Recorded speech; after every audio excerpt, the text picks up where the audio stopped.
Nowadays, writing self-insert fan fiction based on real life isn't that out of the norm, though I can't imagine the people that write those would love it if the people in their everyday lives read their smutty stories. Then again, look at 50 Shades of Grey and After, so I guess you can't really talk. Even though there's no smut in this story because it's a DCOM, 2006's Read It and Weep is essentially a story about that happening. Read It and Weep, in my eyes, is a classic DCOM because it would be played super late at night, aka like 8 p.m, and I'd watch it before bed on Friday nights and weekends. And after watching Go Figure a couple weeks ago, I have been feeling particularly nostalgic for the things that I used to like in my childhood, so I thought I would talk about this one today. But before that, if you're new here, hi, my name is Hannah, and if you're not new here, welcome back. You look great today. That shirt brings out the color in your eyes. I don't know. Anyway, roll the new intro.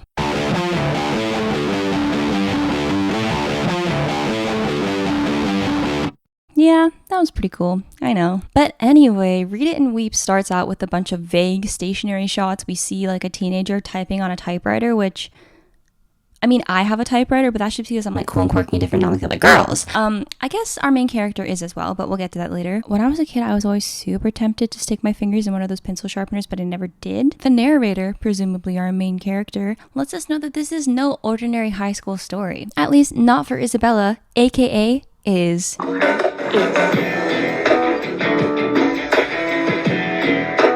Is lets us know that her world is exactly like our world, except she calls scientists wizards and librarians witches for some reason because she's just like so cool and whimsical like that. And she's also super cool because she can climb the rope, unlike all the girls in her class and all the boys in her class too. Side note, did y'all actually like have to climb the rope in school? Because I never had to do that. Clearly she's not that good because she fucking falls and then she splats on the ground and she dies. The end. No, she actually gets caught by the Hottie McHotterson hunks of coal Marco, aka Brad, the hottest guy in school, but I'm not going to do that bit again just because it's a little bit confusing to edit. But just when we think we're getting into the story, psych, she's not the main character. Our real main character is Jamie, and she's the one who's writing the story about the character Isabella, aka Is. Jamie is essentially writing her journal, but she's like framing it as kind of like a parallel universe like story type thing, which that kind of feels like a lot of effort. I don't know. I guess this is kind of a more creative way of doing that. So if you like doing that, then whatever. I don't know why do I always get so pressed about these things that happened literally 20 years ago? It like actually doesn't matter. So even though Isabella doesn't exist, Marco does exist, and he is still the hottest guy in school. Then we get a little bit of foreshadowing because Jamie lets us know that this is the story of how her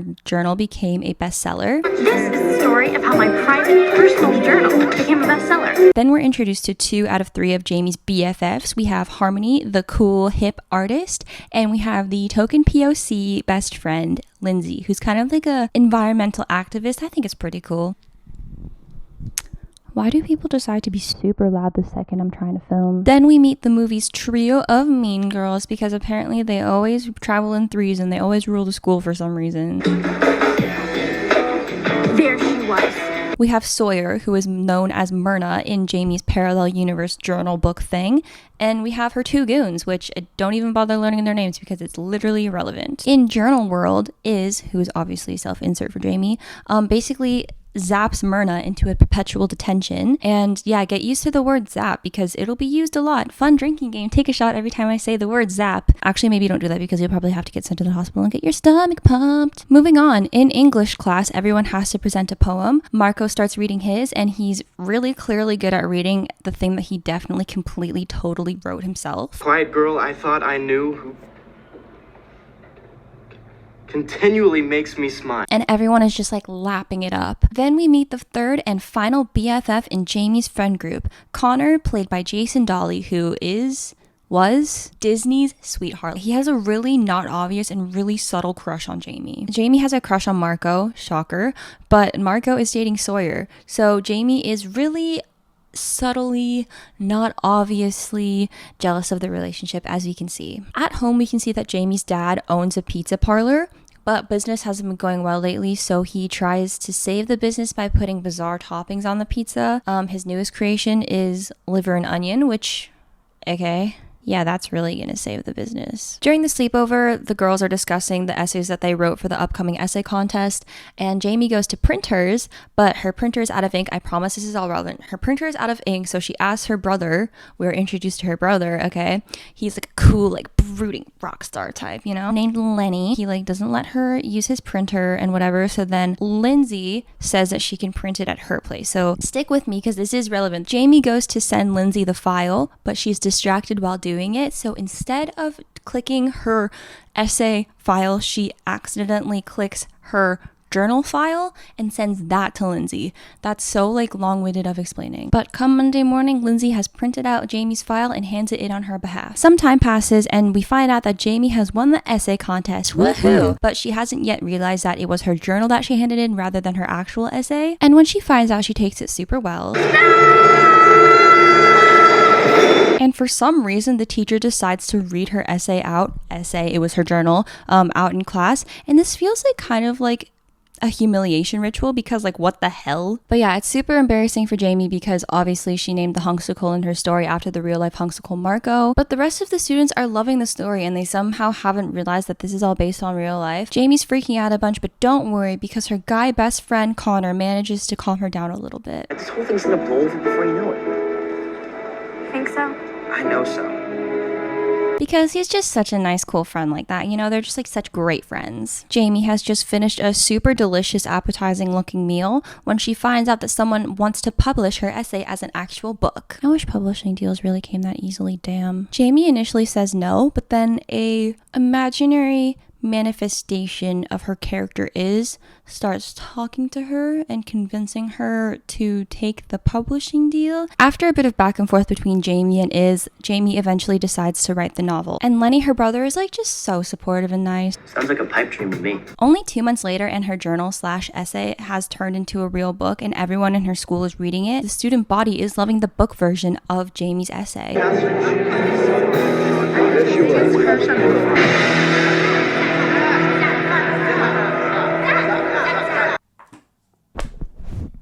I hope that bit landed. It was funny when I wrote it. The pizza parlor that Jamie's dad owns has become super popular with everyone in town, including the hunksicle Marco, and Connor is really subtly jealous about that. Also, we find out that Jamie's parents were just exploiting these 14-year-olds for free labor. Do I pay you two just to sit around and eat pizza all day? But you don't pay us, Mrs. Bartlett. After a busy evening of serving pizzas, we find out that there's an upcoming dance, and it's the Deep Blue Sea dance. And because none of them have dates, obviously, they decide to go as a group. The Deep Blue Sea dance. But I don't have a date or a snorkel. Well, none of us do. I have a snorkel. See, it's movies like these that made me always wish that I could go to like a cool school dance, but there was never any like cool themed dances. Or maybe there was and I was just too antisocial to know about them. Or maybe it's because I'm Canadian and it's only like an American thing. I don't know. Americans, sound off in the comments. And there's no one's watching this. It's fine. Jamie decides to sign her, Lindsay, and Harmony up for the dance decoration committee because for some reason that's like a thing that popular people do and she wants to be popular now. And I promise that this is relevant information. Just like stay with me. And it's also relevant to mention that Connor has decided to try and convince his brother to drive him and his friends to the dance because he thinks that it will like impress Jamie somehow. But his brother's kind of a jerkwad, so he makes Connor do a bunch of like disgusting chores in order to like, I don't know, get him to drive him or something. I don't know, but it comes up later. We also find out that Jamie's brother Lenny is also kind of like a musical genius. He's like kind of a rock star. Lenny sounds pretty good. He's awesome. Even though he's like literally just playing power chords. But I guess who am I to judge because I didn't really learn how to play power chords until very late in my life. Jamie now has a handler, aka like a manager. I don't know why they just didn't call it a manager, but whatever. And she's gearing up to go on like a little press tour, do some photo shoots. But we're shown her having a blast while her friends are still doing the dance decoration committee thing. And we're shown all of this via an amazing montage. Jamie is attending a celebrity party thing. She does what I would do. She finds the dog. And she also gets to meet her celebrity crush, OMG. And when she's relaying all this information to her friends on the phone, she finds out some very important information that Marco and Sawyer have broken up. I wonder if that information is relevant. I don't know. Jamie's back at home now and she's being treated like a celebrity, but she still promises to go to Lindsay's animal rights protest. Now Sawyer...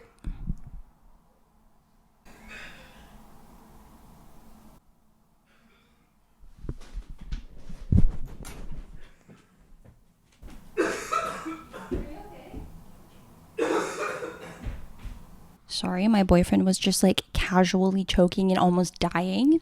Anyway, but yeah, we find out that Jamie has quit working at her dad's pizza parlor, but her friends still work there and she didn't tell them. So obviously this kind of causes a little bit of a rift. It's also a recurring bit that Jamie's dad keeps putting really disgusting things on top of the pizza, and he thinks that that's the reason that the shop is so popular now. He doesn't realize that it's because of Jamie. I wish I was this delusional, honestly. Marco comes into the pizza parlor asking for Jamie. He asks Connor if Jamie's around, and Connor says no. Marco reveals that he's going to ask Jamie to the dance, which obviously this disheartens Connor because he has a little crush on her. He gets a little pep talk from his brother. And you didn't wash my underwear for an entire month just to let some chump jump in and steal your girl, did you? And he is couraged up and is ready to ask her to the dance, which doesn't go well because he can't reach her by phone. The next day, he tries to ask her in person, but it's too late because Marco has asked her and fate is sealed. She's going to the dance with Marco, aka the man of her dreams. Jamie starts to become a not very nice person. She blows off Lindsay's animal rights protest to be on TV, but that kind of ends up biting her because she ends up revealing that the entire book is based on real life, and she accidentally says Sawyer's name when she's trying to refer to Myrna, so her cover is blown. And since in this universe, high schoolers watch daytime television before school, everyone, including Sawyer, finds out. Jamie goes to school in disguise. I don't really understand how she was gonna get through like classes and stuff with the disguise on in the first place,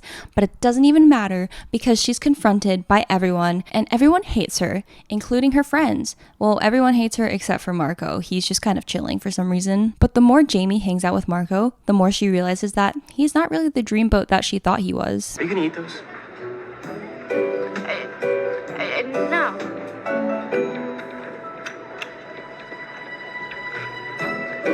Jamie tries to have a book signing, but it goes really badly and nobody shows up. Her dad's business is suffering because of it. And side note, I really hate Diana, aka her handler. Like, she's just so pushy and annoying, and that lipstick looks awful on her. Plus, like, it's actually kind of her fault that most of the bad things that happen to Jamie are her fault in the first place. I mean, like, Jamie's behavior is Jamie's fault, but like the actual events, that's Diana's fault. Harmony and Lindsay are still working on the dance committee decorations, even though it was Jamie's idea that they were on the committee in the first place. But Lindsay, being the environmentalist that she is, she decides that she wants to make a statement with their whale decoration. Yeah, they're making like a huge like whale sculpture because it's the Deep Blue Sea dance, you know, huh? So they decide that they're gonna fill the whale with like Save the Whale flyers and seaweed, like actual seaweed. I don't think they live in like a seaside town. I don't understand where she got this much seaweed, and also where are they gonna keep it? Like, it's gonna go rotten super fast. It's just, again, this happened 20 years ago. Why am I getting so pressed? Anyway, Iz and Jamie are having another conversation. Jamie's blaming Iz for everything, but then Iz is like, I'm just a figment of your imagination, and Jamie is like, no, you're a monster.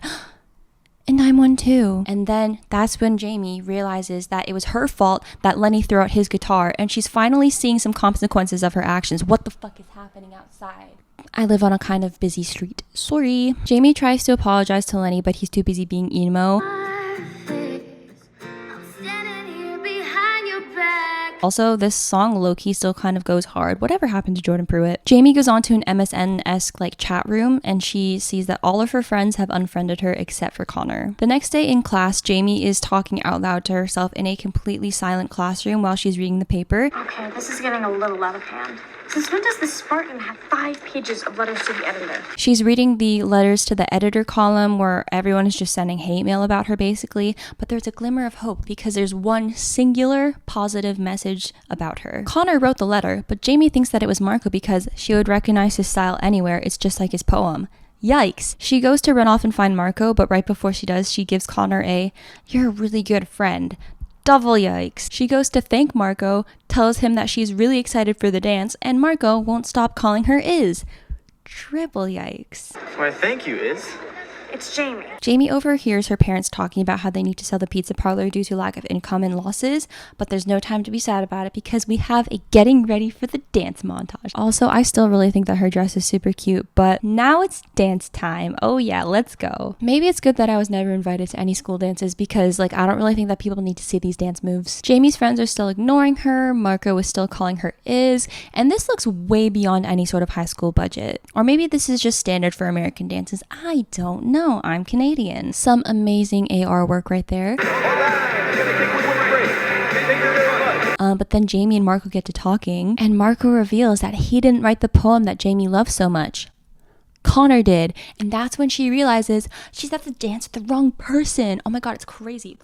This is why I don't wear lip gloss. This is the first time that we see Jamie talking with the imaginary Is like around other people in public, and I just feel like it'd be really concerning to see this happening. Is wants Jamie to pick Marco because he's hot and whatever, but then Jamie's realizing her boy BFF Connor was the one all along. Before Jamie can even go and find Connor though, she's called up on stage because the faculty thinks that all of the decorations were her doing. They want to thank her, but then like as she gets up on stage, everyone is like boo. Is convinces Jamie to try and talk about the sequel book. People are still like boo, and then she says sorry. She reveals that the essay and then subsequently the book was her private journal, that no one was supposed to read it in the first place, and that she realized that she said some hurtful things. She gives Harmony and Lindsay proper credit for the whale decoration, and she realizes that they're gonna pull a rope because there's something inside the whale. She sees that it's flyers. She then realizes also that they would get in trouble if they like littered the dance floor with all of this stuff, so she decides to take the fall for it. Just as she's about to pull the rope,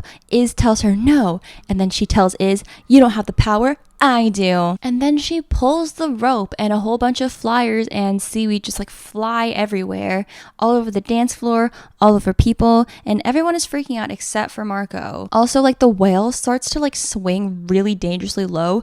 This actually looks like a safety hazard. Jamie runs out of the school to go and find Connor, who ran out just before her speech, and she catches him just in time before he gets inside of his brother's car. She tells Connor that she only liked Marco because of his poetry, but now that she realizes that Marco didn't write it, she likes Connor instead.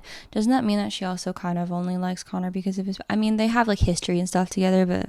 Connor reveals that he wishes that he just asked her to the dance in the first place, and then they kiss. OMG. Connor and Jamie go back inside the dance. Jamie gets in trouble with one of the teachers, but then everyone else claps, so I guess it's fine for now. And also, Marco and Sawyer are back together just like that. We finally get to hear Lenny perform. The song slaps, everyone's loving it, and fun fact, it's actually the actor singing the song. After the dance, Jamie brings her friends and basically everyone else from the dance back to her dad's pizza parlor for a little late night pizza. And since Lenny is usually helping in the kitchen, he rushes back there. But since there was seaweed stuck to his jacket, some of it falls onto a pizza and it gets served. That kind of sounds like a health violation, but everyone is loving the pizza. They're eating the seaweed pizza and they're like, OMG, this is delicious, even though you can very clearly see that no one is actually biting the seaweed. They're just biting the plain cheese pizza. But now it seems like seaweed pizza is gonna be the random topping that saves the pizza parlor, so yay, I guess. But yeah, at the end of the movie, we find out that Jamie did indeed write the second book, and the book was about how her personal private journal became a bestseller, and that's the story that we just watched now. OMG. Yeah, actually, this was originally a book before it turned into a movie, and I feel like that ending would have been a lot more satisfying in book form. I do have really fond memories of this movie though. If I had to think back to the movies that I would watch on Friday nights after being in elementary school a week, it would be like this, Go Figure, Barbie Diaries, and like Stallion of the Cimarron or something. I wanted to see what everyone was up to since 2006. Jason Dolly, obviously, as we know, went on to do hits such as Corey in the House, Hatching Pete, Good Luck Charlie, Minutemen, how could I forget Minutemen? Oh my gosh. Kate Pennebaker, aka the actress who played Jamie, went on to quit being an actor and went on to be a zoologist.